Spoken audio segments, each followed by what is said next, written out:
Chapter 10 આગળનો પ્રશ્ન છે. કિરણ 200 રૂપિયા લઈને ખરીદી માટે ગયો. નીચેનું બિલ જુઓ. દુકાનદારે દર્શાવેલ કિંમતનો યોગ્ય જગ્યાએ દશાંશ ચિહ્ન મૂકવાનું ભૂલી ગયો છે. યોગ્ય જગ્યાએ દશાંશ ચિહ્ન મૂકો અને બિલની રકમને રજૂ કરો. આપણે અહીંયા જોઈએ એક બિલ બનાવેલું છે. સાબુ છે, અહીંયા દરેક વસ્તુ લખી છે, અહીંયા વસ્તુનો જથ્થો અને અહીંયા એની કિંમત રૂપિયામાં લખેલી છે. પણ કિરણને ફક્ત 200 રૂપિયા આપ્યા હતા ખરીદી માટે અને દુકાનદારે અહીંયા જે બિલ બનાવ્યું છે એમાં દશાંશ ચિહ્ન મૂક્યું નથી, માટે રૂપિયા 200 કરતાં બિલની કિંમત વધી જાય છે. આપણે યોગ્ય જગ્યાએ દશાંશ ચિહ્ન દર્શાવી અને કિંમતને સાચી કરવાની છે અને ત્યારબાદ કુલ સરવાળો કરી અને આપણે નીચે લખવાનું છે. તો સાબુની કિંમત અત્યારે લખી છે 1250, એની જગ્યાએ દશાંશ ચિહ્ન આપણે મૂકી અને એની કિંમત કરીશું 12.50 થશે. ત્યારબાદ છે લીલા ચણા, એની કિંમત લખી છે 5025, એ થશે 50.25 રૂપિયા. ચાની કિંમત 27.25 250 ગ્રામના અને કોપરેલ 1 લીટરની કિંમત થશે રૂપિયા 60. અહીંયા 6000 દર્શાવ્યા છે. હવે આપણે આ બધાનો સરવાળો કરી અને એની સાચી કિંમત આપણે અહીંયા બિલમાં લખવાની છે. દશાંશ ચિહ્ન મૂક્યા બાદ વસ્તુની કિંમત થશે, અહીંયા લખીએ આપણે સાબુની કિંમત થશે 12.50 રૂપિયા વત્તા લીલા ચણાની કિંમત થશે 50.25 રૂપિયા વત્તા ચા 250 ગ્રામની કિંમત થશે 27.25 રૂપિયા વત્તા કોપરેલની કિંમત થશે 1 લીટરની 60 રૂપિયા. હવે આ દરેકનો સરવાળો કરીશું. 5 ને 5 10, 10 નું 0, 1ને આગળની સંખ્યામાં ઉમેરીશું. 5 ને 2 7 ને 2 9 ને 1 10, 10 નું 0, દશાંશ ચિહ્નનું દશાંશ ચિહ્ન, 1ને ફરીથી આગળની સંખ્યામાં ઉમેરીશું. 2 ને 1 3 ને 7 10, 10 નું 0, 1ને આગળની સંખ્યામાં ઉમેરીશું. 6 ને 2 8, 8 ને 5 13 ને 1 14 ને 1 15. આમ આપણને કુલ કિંમત મળશે 150 રૂપિયા, જે આપણે બિલમાં લખવાના રહેશે. આગળનો પ્રશ્ન છે. કયું શહેર ઠંડુ છે?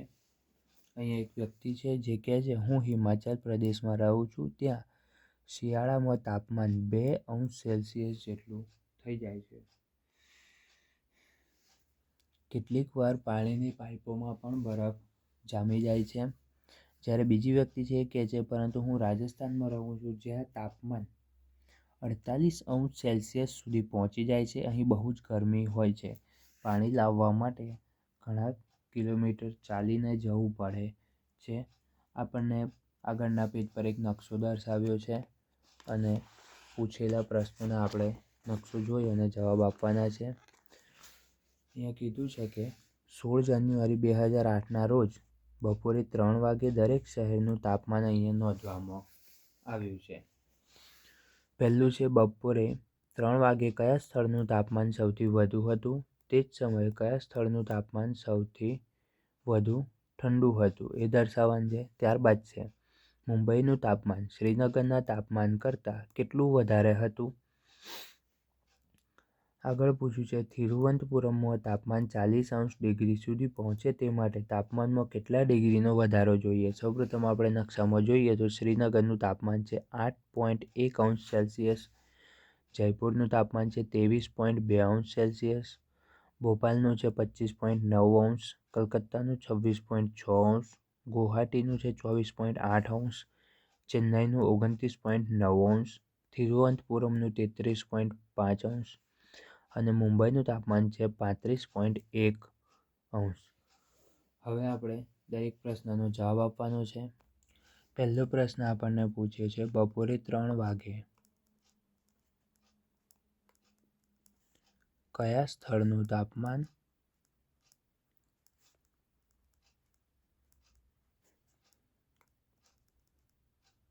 સૌથી વધુ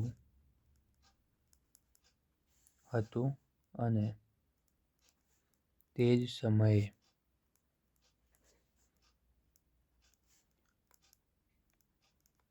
કયું સ્થળ સૌથી વધુ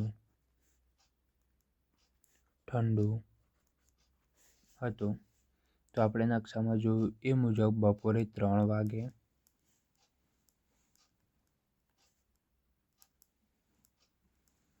મુંબઈનું તાપમાન સૌથી વધુ એટલે કે 35.1°C હતું અને એ જ સમયે શ્રીનગરનું તાપમાન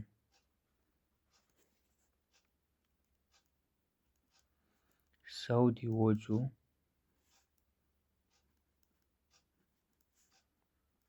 8.1°C હતું. આગળ બીજો પ્રશ્ન આપણને પૂછ્યું છે કે મુંબઈનું તાપમાન શ્રીનગરના તાપમાન કરતાં કેટલું વધારે હતું.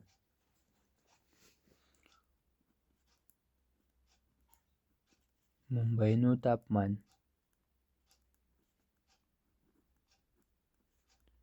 શ્રીનગરના તાપમાન કરતાં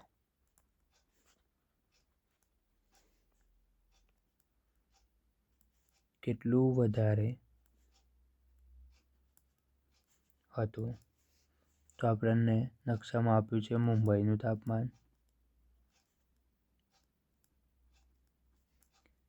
બરાબર 35.1°C. ત્યારબાદ આપ્યું છે શ્રીનગરનું તાપમાન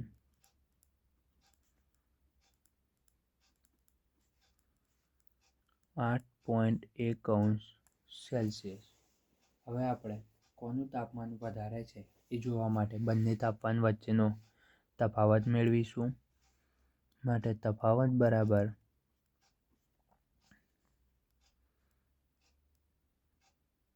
35.1°C ઓછા 8.1°C. બંને વચ્ચે બાદબાકી કરીએ.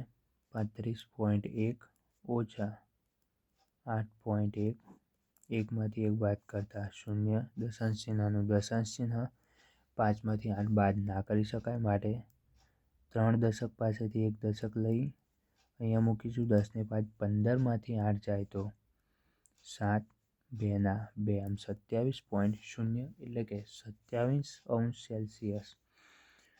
માટે આપણે એવું લખી શકાય કે મુંબઈનું તાપમાન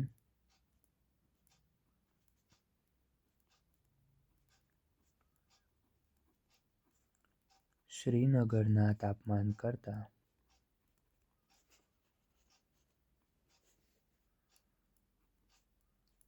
27°C વધુ હતું.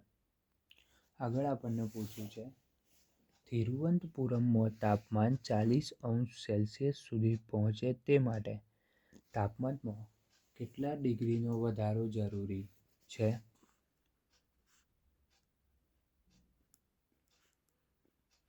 તિરુવનંતપુરમમાં તાપમાન 40°C સુધી પહોંચે તે માટે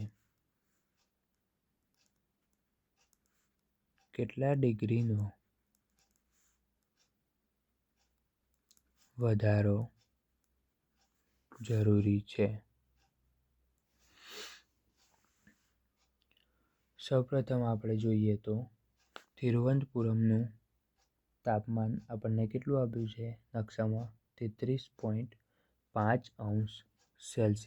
તો આપણે અહીંયા લખીએ કેટલું તાપમાન કરવાનું છે 40°C. તો 40°C માંથી 33.5°C આપણે બાદ કરીશું, એટલે કે એ બે વચ્ચેનો તફાવત મેળવીશું. 40માંથી 33 બાદ કરતા પરિણામ આપણને મળશે 6.5°C. માટે અહીંયા આપણે લખીએ તિરુવનંતપુરમમાં તાપમાન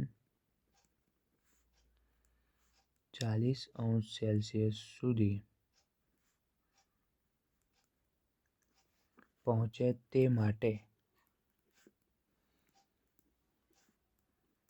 તાપમાનમાં 6.5°C વધારો થવો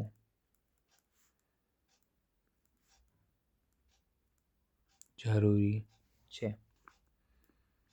આગળ આપણને પૂછ્યું છે ચેન્નઈ કરતાં કલકત્તાનું તાપમાન કેટલું ઓછું છે. ચેન્નઈ કરતાં કલકત્તાનું તાપમાન કેટલું ઓછું છે અથવા તો કેટલું ઓછું હતું. સૌપ્રથમ આપણને આપ્યું છે ચેન્નઈનું તાપમાન નકશામાં 29.9°C. ચેન્નઈનું તાપમાન 29.9°C અને કોલકાતાનું તાપમાન આપ્યું છે 26.6°C. બે વચ્ચેનો તફાવત મેળવવાનો છે, તો આપણે અહીંયા લખીએ તફાવત બરાબર 29.9 ઓછા 26.6 આ બંને વચ્ચે બાદબાકી કરીશું. તો અહીંયા લખીએ 29.9 ઓછા 26.6. 9માંથી 6 જાય તો 3 દશાંશ ચિહ્ન, તો દશાંશ ચિહ્ન 9માંથી 6 બાદ કરતા 3, 2માંથી 2 બાદ કરતા 0, પરિણામ મળે છે 3.3. માટે આપણે લખીએ ચેન્નઈ કરતાં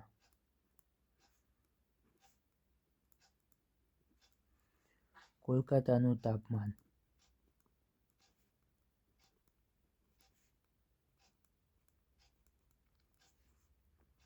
3.3°C ઓછું હતું.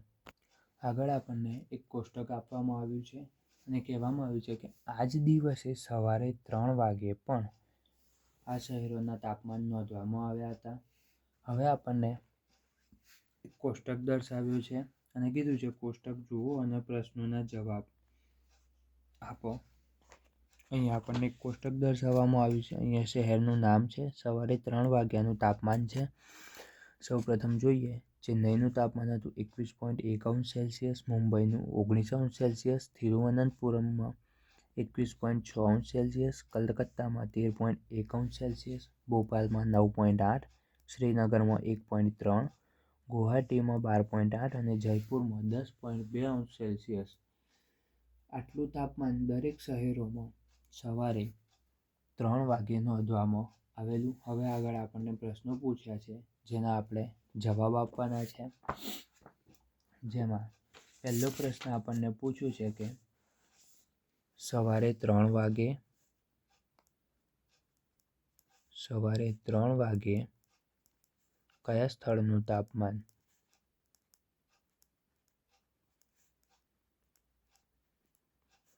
સૌથી ઓછું હતું.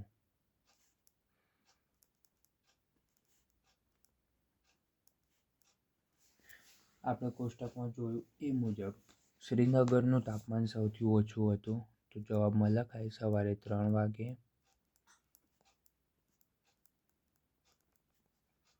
શ્રીનગરનું તાપમાન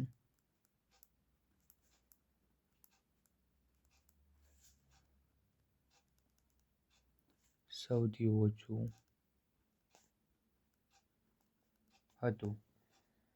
આગળ કીધું છે, કલ્પના કરો કે તમે ત્યાં છો અને તમે કેવું અનુભવો છો એનું વર્ણન કરીએ તો આપણને ખબર છે શ્રીનગરમાં ખૂબ જ ઠંડી હોય, તો આપણે લખાય કે આપણે ત્યાં હોઈએ તો ખૂબ ઠંડી અનુભવવાને કારણે ગરમ કપડાં પહેર્યા હોત, રૂમમાં હીટર કરી અને રજાઈમાં લપાઈ ગયા હોત. આગળ બીજો પ્રશ્ન પૂછ્યો છે, ચેન્નઈમાં સવારે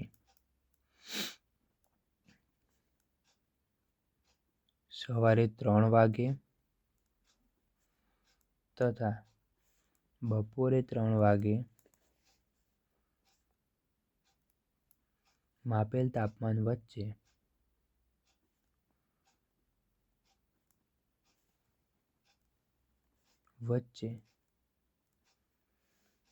કેટલો તફાવત હતો?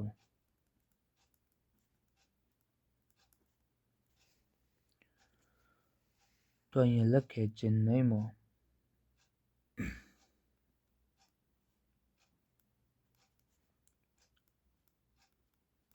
સવારે 3 વાગે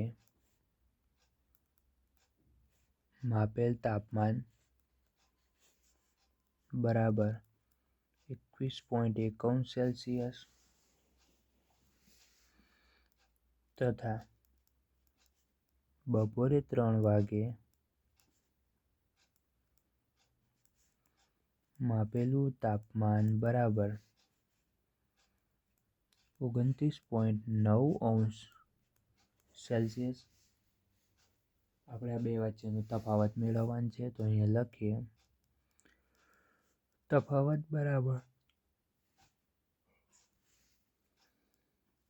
29.9 સેલ્સિયસ ઓછા 21.1 સેલ્સિયસ. બે વચ્ચે બાદબાકી કરીએ. 29.9 ઓછા 21.1, 9માંથી 1 બાદ કરતાં 8, દશાંશ ચિહ્ન એમને એમ, 9માંથી 1 બાદ કરતાં 8, 2માંથી 2 બાદ કરતાં 0. પરિણામ આપણને મળે છે 8.8 સેલ્સિયસ. માટે આપણે અહીંયા લખીએ કે ચેન્નઈમાં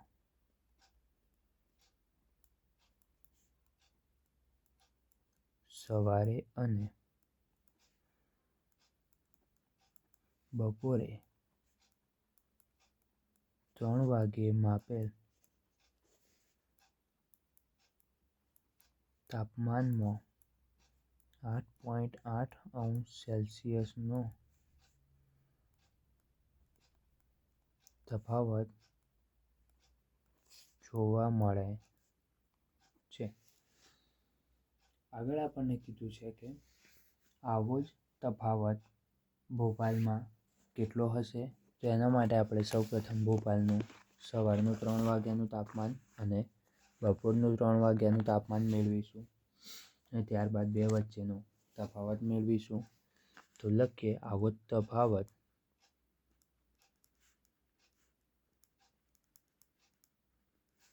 ભોપાલમાં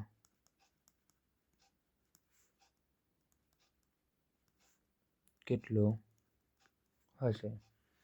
તો લખીએ ભોપાલમાં સવારે 3 વાગે